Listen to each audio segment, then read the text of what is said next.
Imagine you are 80 years old. You are sitting in a chair by a window in the late afternoon, and the light is coming in at that low, golden angle that only happens in the last hour before sunset, the kind of light that makes everything look softer and warmer and slightly unreal, like a photograph of a memory rather than the memory itself. You are watching the street outside, cars drifting past, a woman pushing a stroller, a teenager on a bicycle. An old man walking slowly, carefully, one hand on a cane. You have been alive for 80 years, 8 decades. Think about that number for a moment. Think about everything that has happened in those 80 years. You were born into a world that did not yet have the internet, that did not yet have smartphones, that had not yet sent a human being to the moon and brought them back.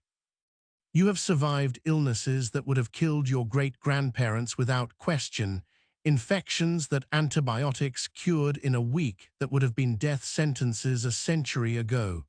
You have buried people you loved, friends, maybe a spouse, maybe, God forbid, a child. Your body has changed so profoundly that if you could stand next to your 20-year-old self, you would barely recognize each other. Your joints ache in the morning. Your hair, what is left of it, went grey so long ago that you have forgotten what color it used to be. Your eyes need glasses so thick they distort the shape of your face. But you are here, you are alive, your heart is beating, your lungs are filling with air and emptying and filling again, just as they have been doing without pause, without rest, without a single break for 80 years. And that right there is one of the strangest things in the entire natural world. Now here is the thing that should stop you cold if you really think about it. That dog you see across the street, the golden retriever being walked by a teenager in a hoodie. If that dog had been born the same year you were, it has been dead for over 60 years. Not just dead.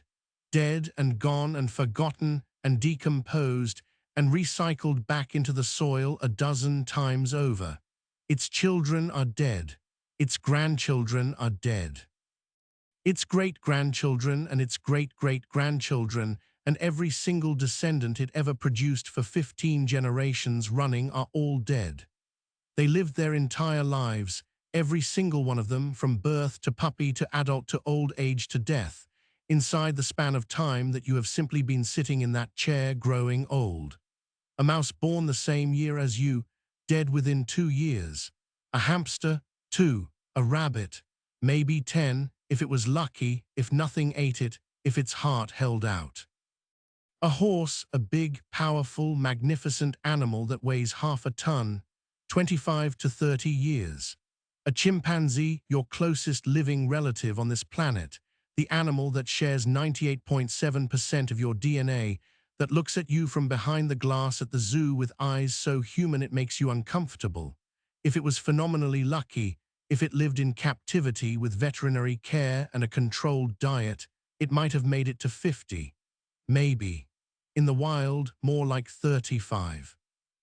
But you are 80, and you are not even considered exceptionally old. There are people alive right now who are 105, 110. There are verified supercentenarians, people who have crossed the 110-year mark and kept going, their hearts still beating, their brains still firing, their bodies battered and slow, but somehow, impossibly, still functioning. The oldest verified human being in history, a French woman named Jean Calment, lived to be 122 years and 164 days old. She was born in 1875, when Ulysses S. Grant was president and Queen Victoria sat on the throne, and she died in 1997, the year the Pathfinder rover landed on Mars. She reportedly met Vincent van Gogh when she was 13. She was alive when the Eiffel Tower was being built, and she was alive when Dolly the sheep was cloned. That is not a normal mammalian lifespan. That is not even in the same universe as a normal mammalian lifespan. For an animal of our size, our metabolic rate, and our evolutionary lineage, we should be dying in our 30s or 40s at most. And the question that almost nobody stops to ask, because we are so used to it, is why? Why do you live so long? Why do humans, alone among all the mammals of roughly our size, persist for 7, 8, 9, sometimes 10 decades, when everything else our size dies before it even gets close? If you are finding this fascinating and want to understand more stories about the mysteries hiding inside your own body, subscribe to our channel so you never miss one. Because this question reaches back millions of years into our past, and the answers are far stranger and far more disturbing than anything you might expect. To understand why humans live so absurdly long, you first have to understand a rule that governs nearly every living thing on this planet and that humans somehow have broken. It is called the rate of living theory, and in its simplest form it says this: the faster an animal lives, the sooner it dies. Small animals have fast metabolisms. Their hearts beat quickly, sometimes 1,000 beats per minute in the case of a hummingbird. They burn through energy at an enormous rate. They grow fast, reproduce fast, and die fast. Large animals have slower metabolisms. Their hearts beat more slowly, they take longer to mature, and they live longer. An elephant's heart beats about 30 times per minute. A mouse's heart beats about 600 times per minute. The elephant lives 60 or 70 years. The mouse lives 2. And here is the strange, beautiful, almost mystical thing that emerges when you line up all the mammals on the planet by body size and metabolic rate. Almost all of them get roughly the same number of total heartbeats in a lifetime, about 1 billion to 1.5 billion. The mouse burns through its billion heartbeats in 2 frantic years. The elephant takes 70 leisurely years to use up roughly the same number. It is as if every mammal is given the same battery at birth, and the only thing that varies is how fast they drain it. Humans do not fit this pattern, we shatter it. Our resting heart rate is about 60 to 70 beats per minute, which is roughly what you would expect for a mammal of our size. If we followed the standard mammalian lifespan to heart rate curve, we should live about 35 to 45 years. That is what our biology predicts. That is what our size predicts. That is what our metabolic rate predicts. And yet we routinely live to 70, 80, 90, sometimes well past 100. We get roughly 2.5 to 3 billion heartbeats in a lifetime, double what the mathematics says we should. Somewhere in our evolutionary history, something happened that broke the clock. Something rewired the fundamental relationship between body size, metabolism, and lifespan that holds true for virtually every other mammal on the planet. And here is where it gets really interesting. The leading theories for what that something was are wildly, almost incompatibly different from each other, and each one reveals a different piece of the puzzle. The first piece takes us back 66 million years to the asteroid impact that wiped out the dinosaurs. And this might sound like a strange place to start a discussion about why you, personally, in the 21st century, live as long as you do. But a paper published in 2023 by a team of researchers led by Pedro de Magalhães at the University of Birmingham proposed something extraordinary. They called it the longevity bottleneck hypothesis. For roughly 150 million years, during the age of the dinosaurs, our ancestors, the early mammals, lived in a world dominated by enormous, terrifying predators. They were tiny, mouse-sized creatures that survived by being small, nocturnal, fast-breeding, and short-lived. They could not afford to be long-lived because they were being eaten constantly. So they evolved what biologists call a fast life history strategy: mature quickly, reproduce quickly, die quickly, Make as many copies of your genes as possible before something with teeth catches you. And here is the critical insight, the thing that makes this hypothesis so unsettling. The longevity bottleneck hypothesis suggests that during those 150 million years of living fast and dying young, mammals actually lost many of the genes and cellular repair mechanisms associated with long lifespans. They did not just fail to evolve longevity, they actively devolved it. They shed the biological machinery for repairing DNA damage, for maintaining cellular integrity over long periods, for suppressing the uncontrolled cell growth that we call cancer, because maintaining that machinery cost energy, metabolic resources that were better spent on reproduction when you were going to be eaten before your third birthday anyway. Here is a specific example that will make your skin crawl. There is an enzyme called photolyase that repairs DNA damage caused by ultraviolet light. Most vertebrates have it, fish have it, reptiles have it, birds have it, mammals do not. We lost it. Somewhere during the Mesozoic, during those 150 million years of hiding from dinosaurs in the dark, our ancestors stopped needing to repair UV damage because they were nocturnal, and the gene was allowed to degrade and eventually disappear from the mammalian genome entirely. We still do not have it. Your skin burns in the sun and you get skin cancer partly because a tiny, frightened, mouse-sized creature that was your ancestor 200 million years ago did not need to worry about sunlight because it only came out at night.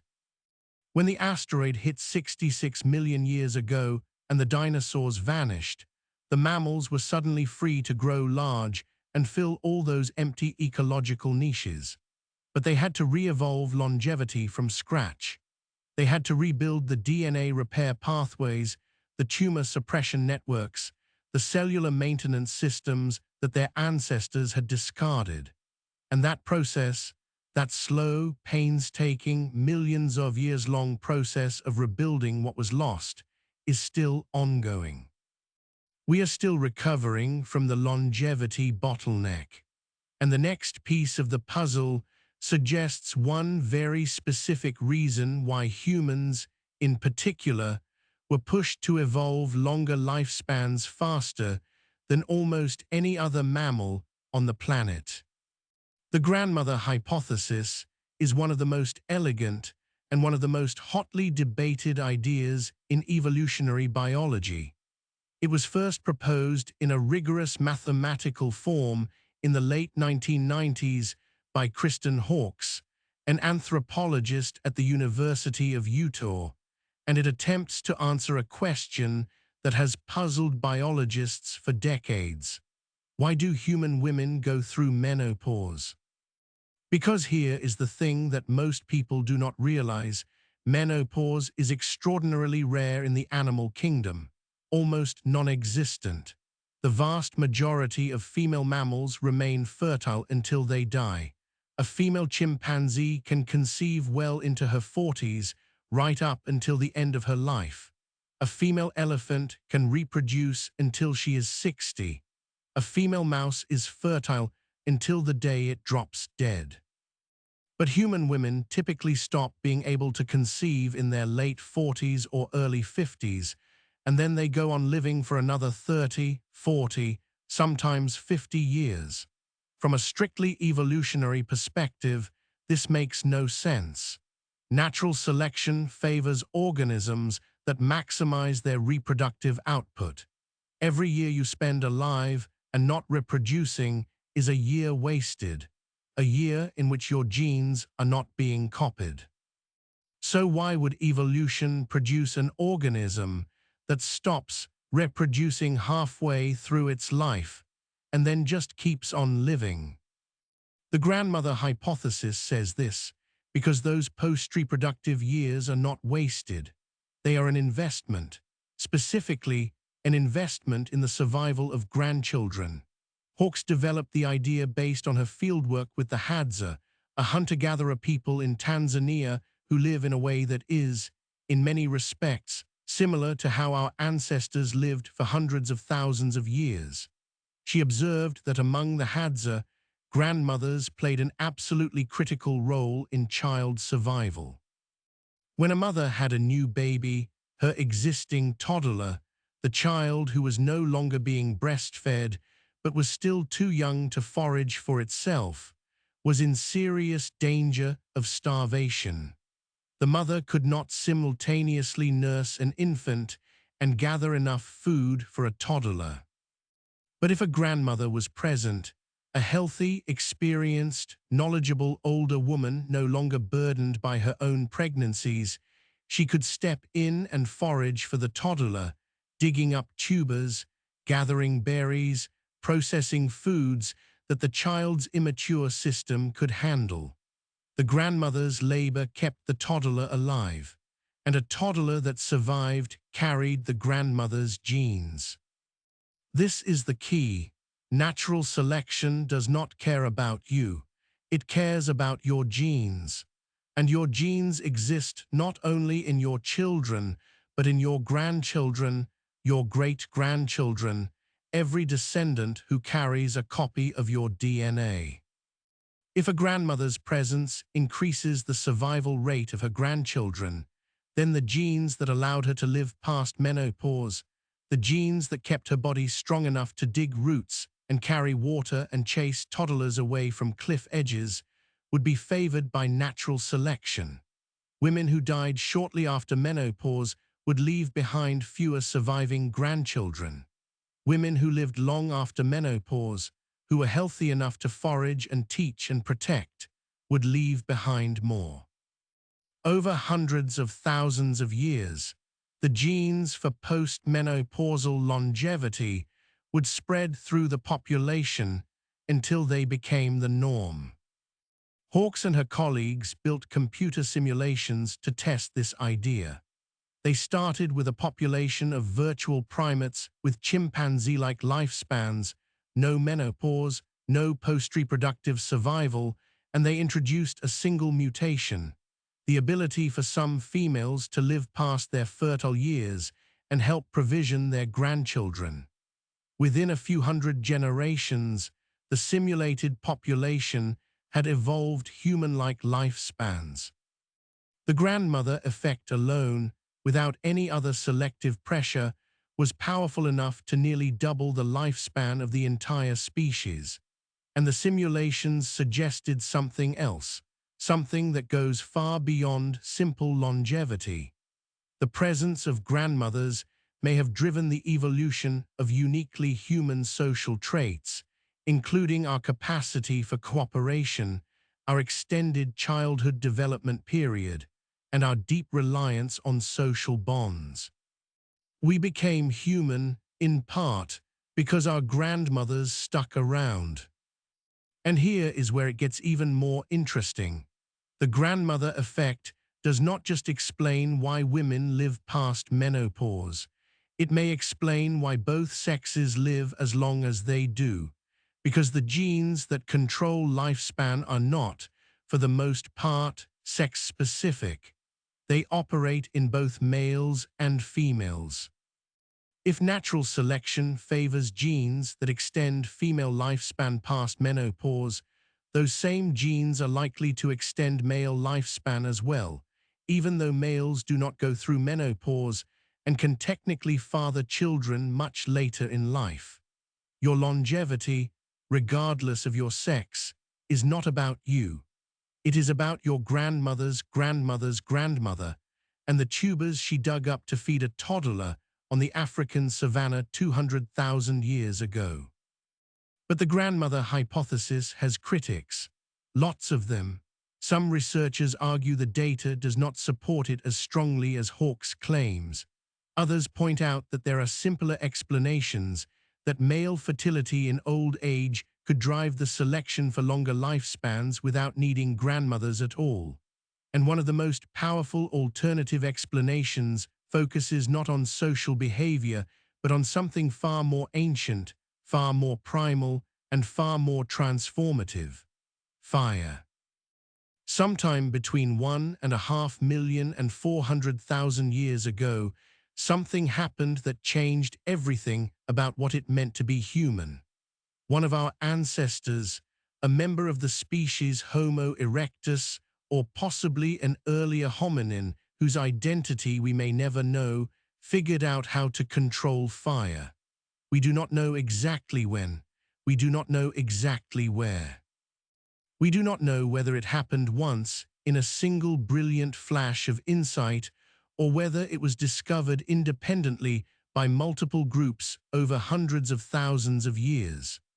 But at some point, in some place, a hominin picked up a burning stick from a wildfire, carried it back to a sheltering overhang or a cave, fed it with dry grass and twigs, and kept it going. And then at some point after that, another hominin, or perhaps the same one, took a piece of raw meat or a tough, fibrous root and held it over the flames and discovered that heat changed food. It softened it.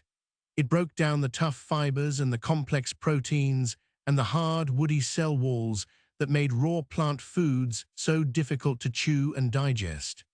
It killed the parasites and the bacteria that lived in raw meat and made it dangerous. And it released calories, enormous quantities of calories that had been locked inside the food's molecular structure and that the human digestive system, in its raw state, could never have accessed.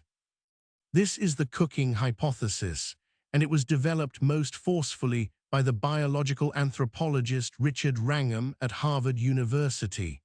Wrangham's argument, laid out in his 2009 book Catching Fire, is simple and devastating.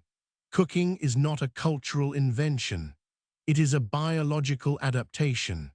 Our bodies have been reshaped by cooking at the deepest level of our anatomy, from the size of our teeth to the length of our intestines to the size of our brains. And without cooking, we would not be human. We would not live as long as we do. We might not think the way we do. We might not exist at all. Here is why. The human brain is an outrageously expensive organ. It accounts for roughly 2% of our body weight, but consumes roughly 20% of our total energy intake. No other primate brain is that expensive in proportion to body size. A chimpanzee's brain uses about 8 or 9% of its energy budget. Ours uses 20.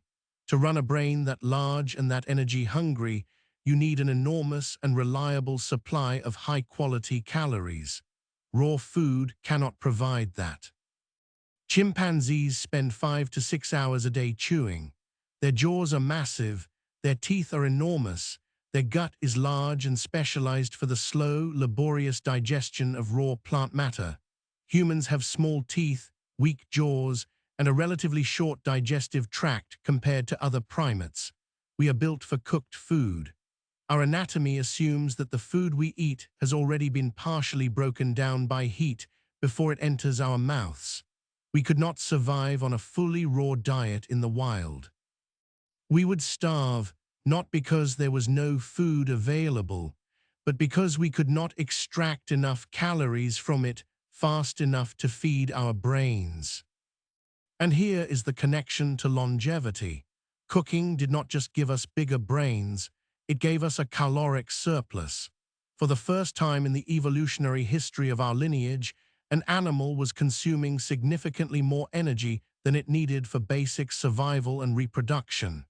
And that surplus energy could be invested in something that evolution had previously treated as a luxury: bodily maintenance, cellular repair, DNA proofreading, immune function. The slow, expensive, energy-intensive processes that keep an organism alive and functional over long periods of time. Before cooking, our ancestors, like all primates, faced a brutal energy trade-off. Every calorie spent on cellular repair was a calorie not spent on reproduction. Every unit of energy devoted to keeping an aging body functional was a unit of energy not devoted to producing the next generation. Cooking broke that trade-off. it gave us enough energy to do both. To reproduce and to maintain, to make babies and to fix our DNA, to grow and to last. Wrangham's hypothesis is not without its critics. The timing is contested. Some researchers argue that controlled use of fire did not become widespread until much later than Wrangham suggests. The fossil evidence for early fire use is sparse and ambiguous. But the core logic of the argument, that cooking fundamentally changed the energy economics of being human and made possible the combination of large brains and long lives that defines our species, is compelling enough that it has reshaped the entire field. And it connects directly to the next piece of the puzzle, the cellular machinery that actually executes the job of keeping you alive for 8 decades. A molecular system so elegant and so terrifying that scientists call its central component the guardian of the genome. Deep inside every cell in your body, right now, as you listen to this, there is a protein standing guard. It is called P53, and scientists call it the guardian of the genome. And if you had to pick a single molecule that is more responsible than any other for the fact that you are still alive at this moment, P53 would be a very strong candidate. What P53 does is this. It monitors the DNA inside your cells for damage. Every minute of every day, your DNA is being damaged. Ultraviolet light from the sun, free radicals from your own metabolism, random errors during cell division, chemical exposure, radiation, the sheer mechanical stress of being alive. Your DNA is under constant assault, and if that damage goes unrepaired, it can cause a cell to start dividing uncontrollably. That is what cancer is. A cell that has accumulated enough DNA damage to break free of the normal controls on growth and reproduction, and start multiplying without limit, consuming resources, invading tissues, and eventually killing the organism that hosts it. P53 prevents that. When P53 detects DNA damage in a cell, it does one of 3 things. It stops the cell from dividing and gives the cell time to repair the damage. Or if the damage is too severe to repair, it triggers apoptosis, programmed cell death, essentially ordering the damaged cell to destroy itself before it can become cancerous. Or in some cases, it pushes the cell into a state called senescence, a kind of permanent retirement where the cell stops dividing but does not die, just sits there, alive but inert, no longer a threat. This system is extraordinarily effective. You produce roughly 10 million new cells every second, and every single one of them is a potential cancer if something goes wrong with its DNA. The fact that you are not riddled with tumors right now is largely because P53 is doing its job. And this is where a puzzle called Peto's paradox comes in. It was first described by the epidemiologist Richard Peto in the 1970s, and it goes like this. If cancer is caused by random mutations during cell division, then larger animals, which have more cells, and longer-lived animals, which have more cell divisions over their lifetimes, should get cancer at dramatically higher rates than small, short-lived animals. A blue whale has roughly 1,000 times more cells than a human. Over its 200-year lifespan, a bowhead whale accumulates an astronomical number of cell divisions. By the mathematics of random mutation, these animals should be absolutely riddled with cancer. But they are not. Whales get cancer at roughly the same rate as mice. Elephants, despite having 100 times more cells than humans, have a cancer mortality rate of less than 5%, compared to roughly 20% in humans. Something is protecting them. something beyond what humans have? The answer, at least in elephants, turned out to be P53, but not just one copy. In 2015, a team of researchers at the University of Utah discovered that elephants have 20 copies of the TP53 gene. 20, humans have 1. When elephant cells are exposed to DNA damage, their P53 response is overwhelmingly aggressive. The damaged cells do not get a chance to repair themselves. They are simply destroyed, eliminated, killed before they can even think about becoming cancerous. It is a brute force solution, wasteful in terms of cellular resources, but spectacularly effective at preventing tumors. And this connects to a second molecular system that governs how long you live: telomeres. Telomeres are the protective caps at the ends of your chromosomes, often compared to the plastic tips on shoelaces that prevent them from fraying. Every time a cell divides, its telomeres get slightly shorter. When they become too short, the cell can no longer divide safely.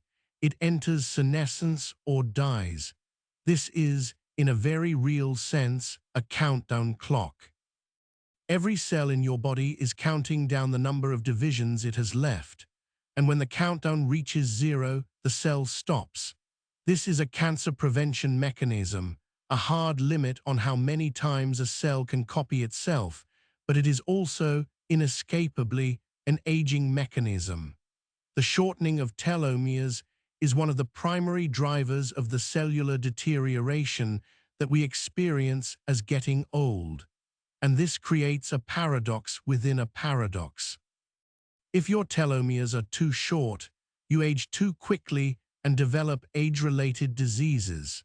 If your telomeres are too long, or if they are maintained too aggressively by an enzyme called telomerase, your cells can divide indefinitely, which is exactly what cancer cells do.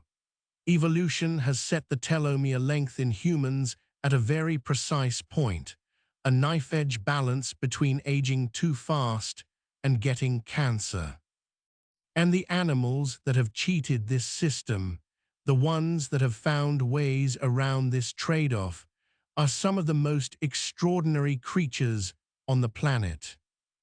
The bowhead whale is the longest-lived mammal on Earth. It swims through the frigid waters of the Arctic Ocean, a massive, dark, slow-moving animal that can grow to 60 feet long and weigh 100 tons, and it can live for more than 200 years. We know this because in the 1990s and 2000s, Inupiat hunters in Alaska harvested bowhead whales and found, embedded in the blubber of several animals, stone harpoon points. Not metal, stone. The kind of harpoon points that had not been used since the late 19th century. One whale, killed in 2007, had a harpoon fragment lodged in its shoulder blade that was identified as a type manufactured in New Bedford, Massachusetts, around 1890. That whale had been swimming around with a harpoon wound for over 117 years, and it was still alive when the hunters found it. Subsequent studies using a technique called aspartic acid racemization, which measures the slow chemical changes in the proteins of the eye lens over time, confirmed that bowhead whales routinely live past 150 years and may reach 200 or more. How does a mammal, a warm-blooded animal with the same basic cellular machinery as a mouse or a dog or a human, live for 2 centuries? The answer appears to lie in a set of cold-activated proteins, particularly one called CIRBP, cold-inducible RNA-binding protein, that functions as a kind of supercharged DNA repair system. The bowhead whale's cells are extraordinarily good at detecting and repairing DNA damage, far better than human cells or the cells of any other mammal that has been studied. They have, in effect, taken the cellular repair systems that all mammals share and turned them up to an almost absurd degree of effectiveness. But the bowhead whale is not even the most extreme example. The Greenland shark, a sluggish, near-blind predator that drifts through the deep, cold waters of the North Atlantic, can live for more than 400 years. 400. A Greenland shark alive today could have been born before Shakespeare wrote Hamlet, before the Pilgrims landed at Plymouth Rock, before the 30 Years' War. The discovery of their extraordinary lifespan was made in 2016 by a team led by Julius Nielsen at the University of Copenhagen, who used radiocarbon dating of proteins in the shark's eye lenses, the same technique used on bowhead whales, to estimate their ages. The oldest shark in the study was estimated to be approximately 392 years old, with a margin of error that put its possible age at anywhere between 272 and 512. The Greenland shark achieves this partly through its extremely slow metabolism, a consequence of living in near-freezing water, which reduces the rate of cellular damage and the accumulation of harmful mutations.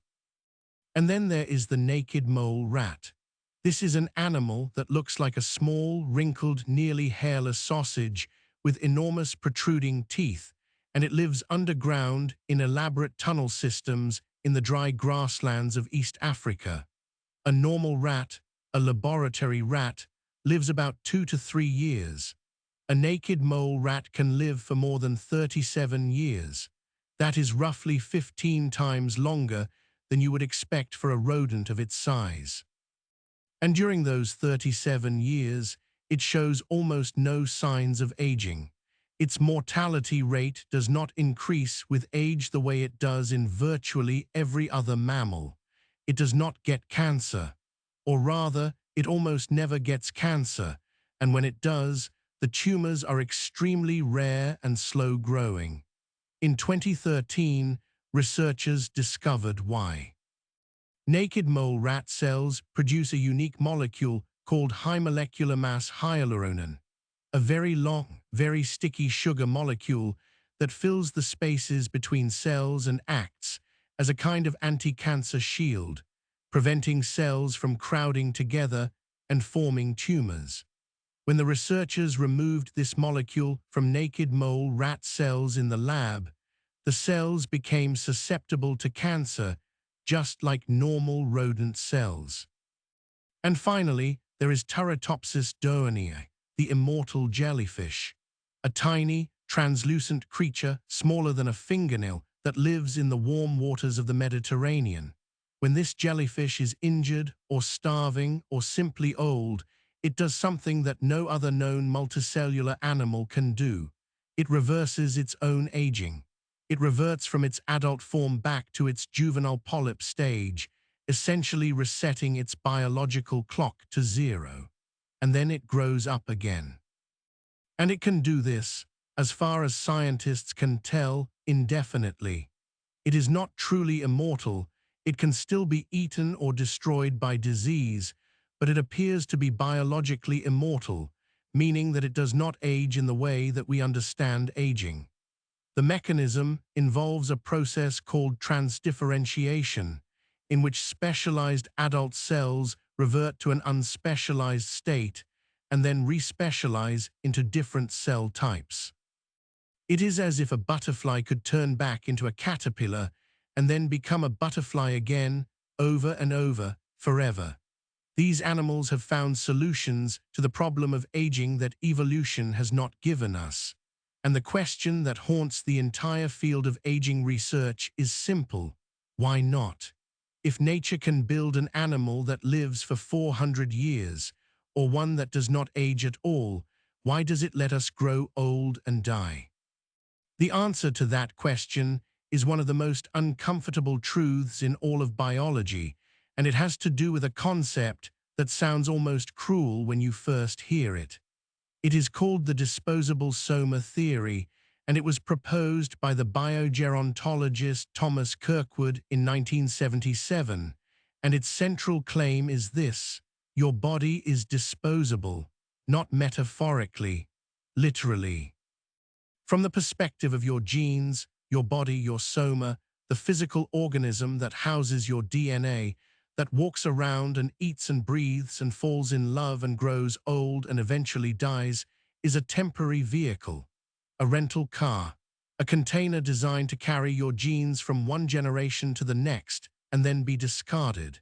Evolution does not care about keeping you alive. It cares about keeping your genes alive. And your genes are not in your body. They are in your children. This sounds harsh. It is harsh, but it explains an enormous amount about why we age. The basic logic is this: maintaining a body is expensive.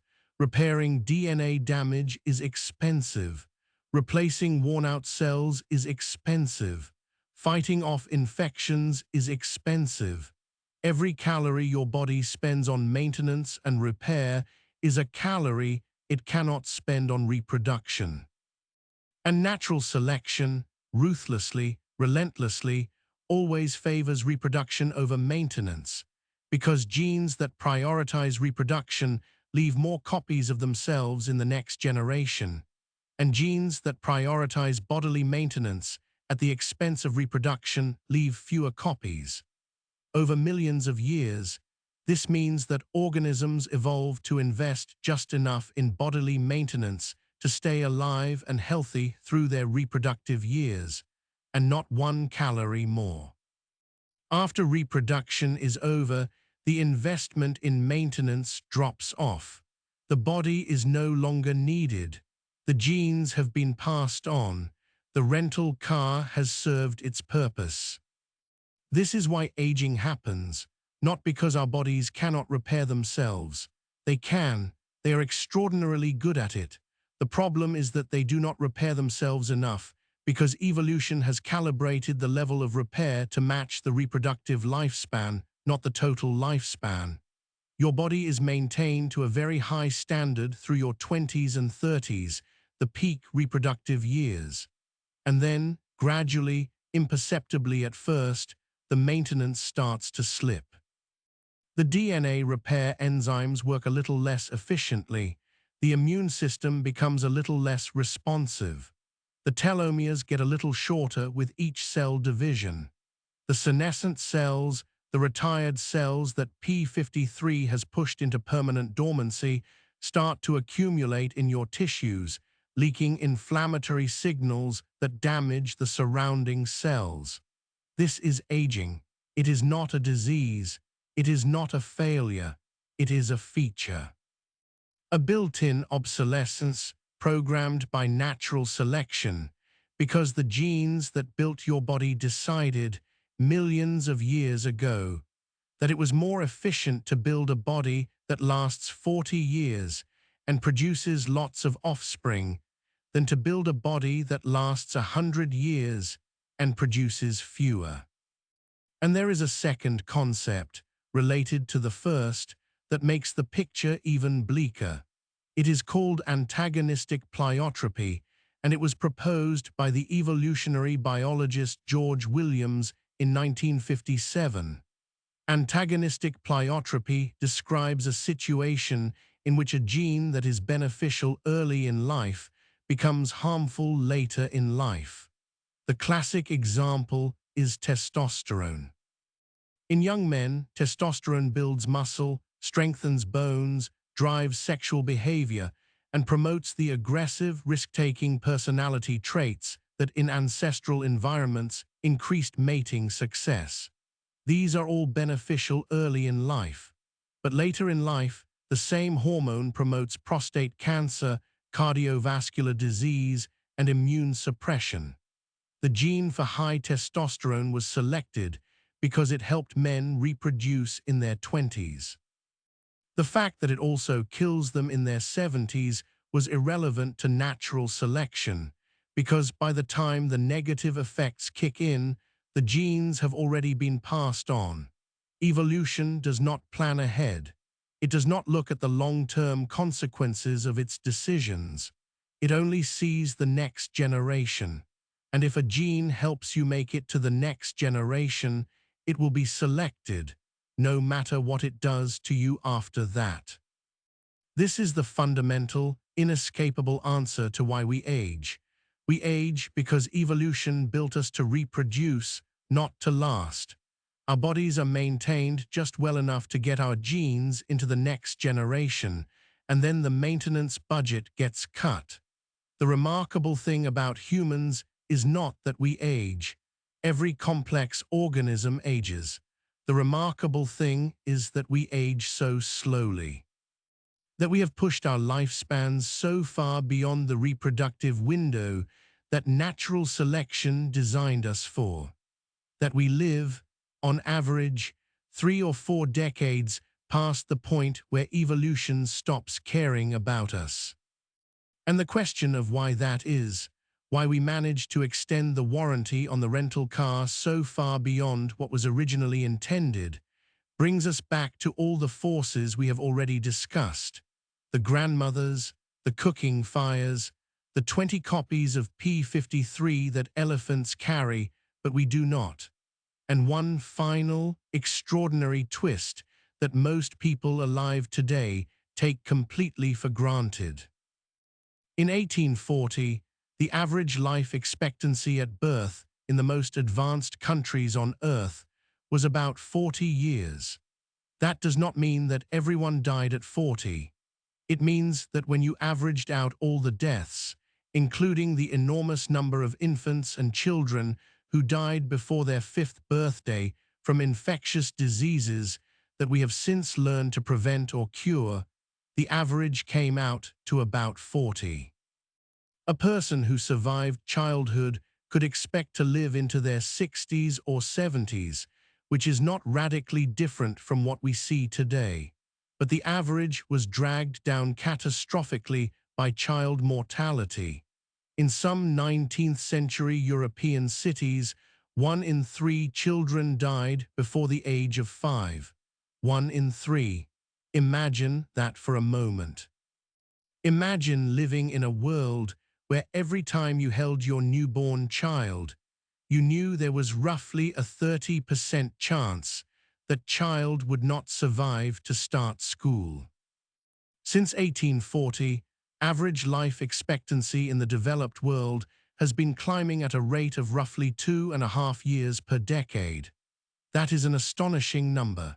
It means that for every decade that passes, the average person gains 2.5 additional years of life. It means that a baby born today can expect to live, on average, roughly 35 to 40 years longer than a baby born in 1840. And the primary driver of this increase is not that humans have evolved to live longer. We have not. Our maximum lifespan, the absolute upper limit of how long a human body can last under ideal conditions, has barely budged. Gene Calment's record of 122 years, set in 1997, has not been broken. The biological clock has not changed. What has changed is the number of people who reach the end of that clock. The increase in life expectancy over the last 2 centuries is almost entirely the result of reducing premature death, preventing people from dying before their bodies had a chance to fully age. Sanitation, clean water, vaccines, antibiotics, better nutrition, improved maternal and neonatal care. These are the technologies that doubled our average lifespan, not by extending the finish line, but by getting more runners to the finish line. And this creates a strange, deeply ironic situation. We now live long enough to develop diseases that our ancestors never had to worry about because they never lived long enough to develop them. Alzheimer's disease, for example, primarily affects people over the age of 65. In a world where most people died before 50, Alzheimer's was essentially invisible. It existed, presumably, in the rare individuals who happened to live long enough for it to manifest, but it was not a public health crisis because so few people reach the age at which it becomes common. The same is true of many cancers, particularly prostate cancer, breast cancer in postmenopausal women, and colorectal cancer. These are diseases of old age. They are the price we pay for living long enough to develop them. Our bodies were not designed by evolution to last this long, and the systems that keep us alive, the DNA repair mechanisms, the immune surveillance, the cellular quality control, were optimized for a lifespan of roughly 40 to 50 years. Everything beyond that is what some gerontologists call the biological bonus round, a period of life that evolution never planned for and never optimized for, a period in which the accumulated damage from decades of imperfect cellular maintenance starts to manifest as the chronic, degenerative diseases that now account for the majority of deaths in the developed world. And here is the deepest irony of all. The very mechanisms that kept us alive, that enabled us to live as long as we do, are the same mechanisms that eventually kill us.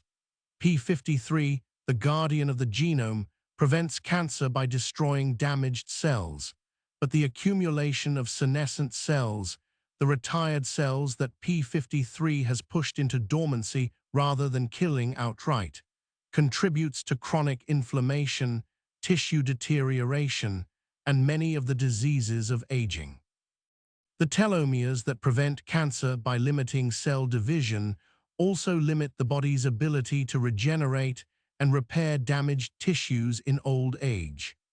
The immune system that protects us from infection in our youth becomes overactive and misdirected in old age, attacking our own tissues and driving autoimmune inflammation. The systems that save us are the same systems that destroy us, just on a longer timescale. We are being killed slowly, methodically, cell by cell, by the same biological machinery that kept us alive long enough to grow old in the first place. Every wrinkle on your face, every stiff joint, every moment of forgetfulness is a consequence of a defense mechanism that worked exactly as it was supposed to work, just for longer than evolution ever intended it to run.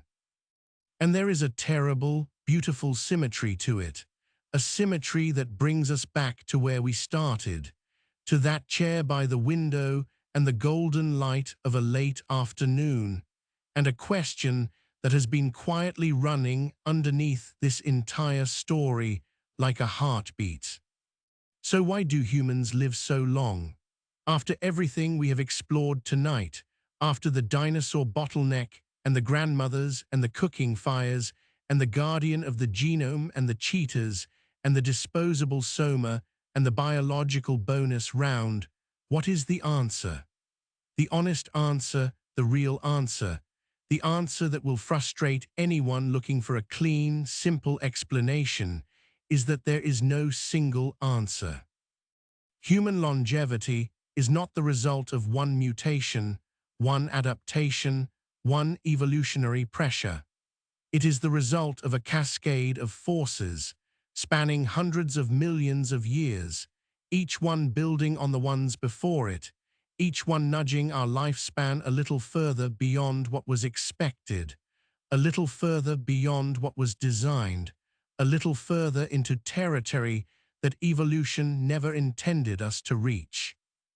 It started with the death of the dinosaurs, which freed our ancestors from the tyranny of predation and allowed them to begin the long, slow process of rebuilding the longevity machinery that had been stripped away during the Mesozoic.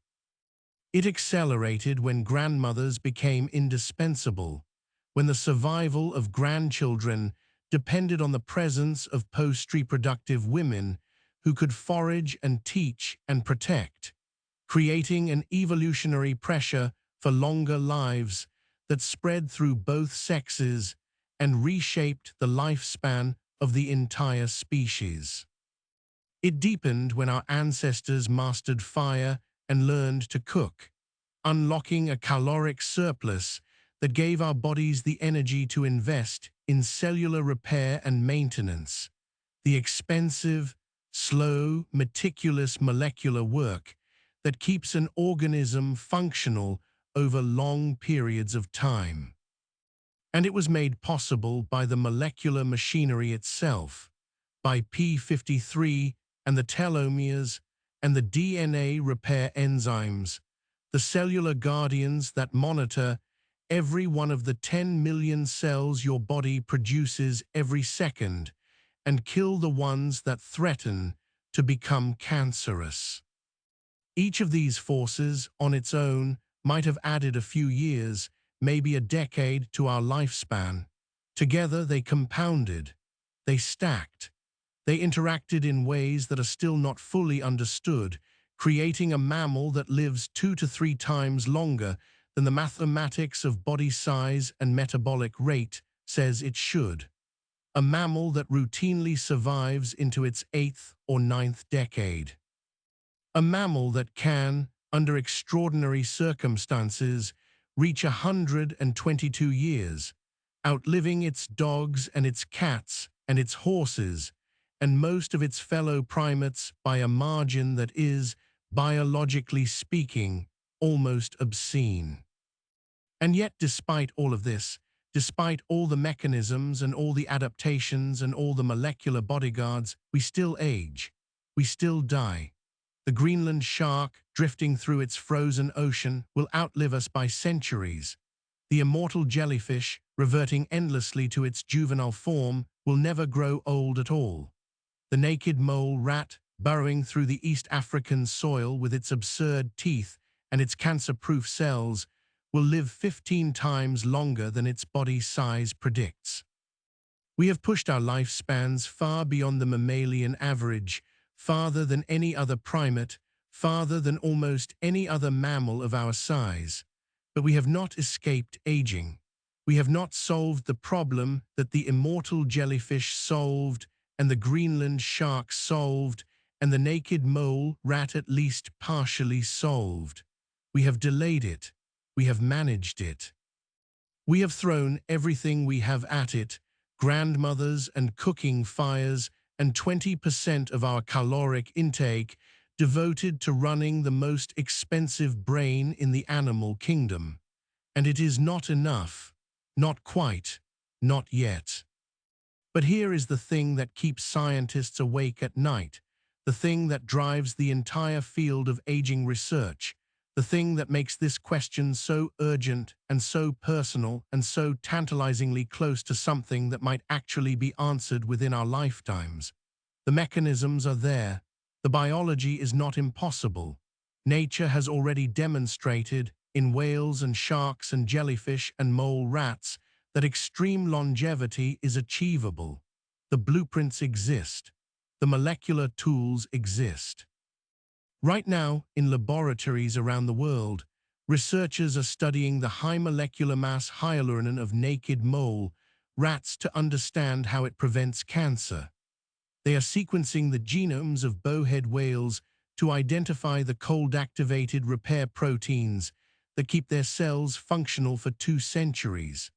They are analyzing the transdifferentiation process of the immortal jellyfish to understand how adult cells can be reprogrammed to a youthful state.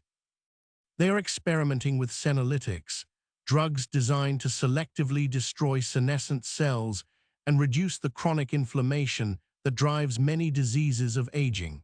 They are studying the telomerase enzyme and trying to find ways to extend telomeres without triggering cancer. They are mapping the genetic differences between humans and elephants to understand why 20 copies of p53 are better than 1. The question is no longer whether aging can be slowed or reversed. The question is when. And whether the species that mastered fire and built cities and sent machines to Mars and decoded its own genome can also learn to do what a tiny, translucent, brainless jellyfish does naturally what it has been doing for millions of years in the warm waters of the Mediterranean without a single neuron to appreciate the miracle of it. Reset the clock, start over, live again. You are still sitting in that chair by the window. The light has changed. The golden hour has deepened into something richer, something amber and warm and heavy, the last light of the day settling over the street like a blanket being drawn across the world. The shadows are longer now. The teenager on the bicycle is gone. The woman with the stroller has gone home. The golden retriever has been walked and fed and is probably curled up on a couch somewhere, dreaming whatever dogs dream about. Its small, bright, 12-year life burning at a rate that your body abandoned millions of years ago when your ancestors crawled out from under the shadow of the dinosaurs and began the long, improbable project of becoming you. Your heart is beating.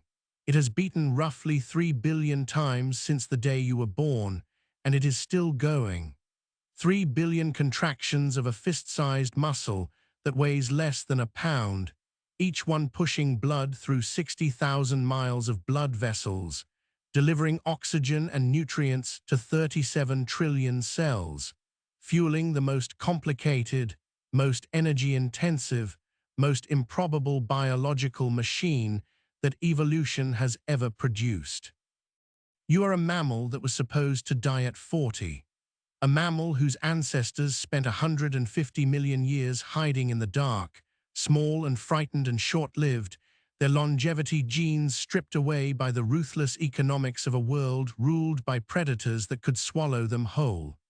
And yet here you are, 80 years old, still breathing, still thinking, still watching the world through a window as the light fades and the day comes to its quiet, unhurried end. You carry inside you the legacy of every adaptation that made this possible. The grandmother's genes, the ones that kept her alive long enough to dig tubers for a toddler on an African savanna 200,000 years ago, are in your cells right now, still functioning, still contributing to the molecular infrastructure that keeps your body running decades past the point where evolution intended to stop paying the maintenance bills.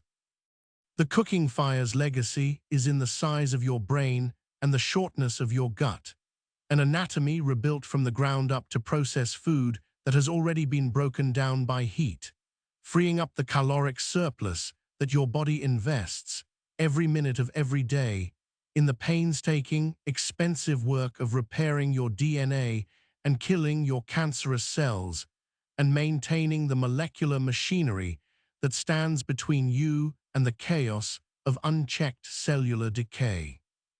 And P53 is there in every one of your 37 trillion cells, the guardian of the genome, watching, monitoring, killing the cells that threaten to become tumors, pushing others into retirement, doing its imperfect, extraordinary, relentless work of keeping you alive for one more day, one more week, one more year, one more decade that your distant ancestors could never have imagined.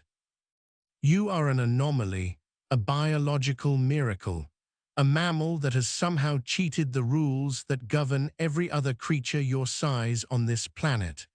The dog across the street lives 12 years, you live 80. The mouse in the wall lives 2, you live 80.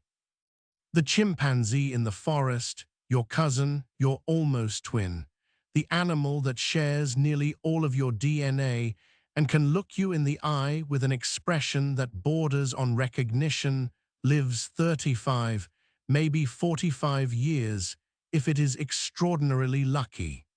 You live 80. And nobody, not the evolutionary biologists who study the grandmother hypothesis, not the biogerontologists who map the molecular machinery of aging, not the paleontologists who dig up the fossils of our Mesozoic ancestors, not the marine biologists who marvel at the immortal jellyfish drifting through the Mediterranean. Nobody can give you a single, simple, satisfying answer for why you live as long as you do. It is too complicated, too layered, too intertwined with 100 million years of evolutionary history to reduce to a single cause. All they can tell you, all any of us can tell you, is that you are here, you are alive. You are 80 years old, and your heart has beaten 3 billion times, and the light is fading, and the world outside your window is growing quiet. And somewhere in the Arctic Ocean, a bowhead whale that was born before Abraham Lincoln is still swimming, slowly, patiently, through water so cold that it would kill you in minutes, and it will still be swimming long after you are gone. If you enjoyed tonight's journey into the mystery of why you are still alive, subscribe to our channel and we will see you in the next one. There are more stories hiding inside your own body, more puzzles that science has not yet solved, more reasons to wonder at the strange, improbable, magnificent accident of being human. Until then, let the warmth settle over you. Let your breathing slow. Your heart has been beating for 80 years. It knows what it is doing. Let it carry you a little further tonight. Good night.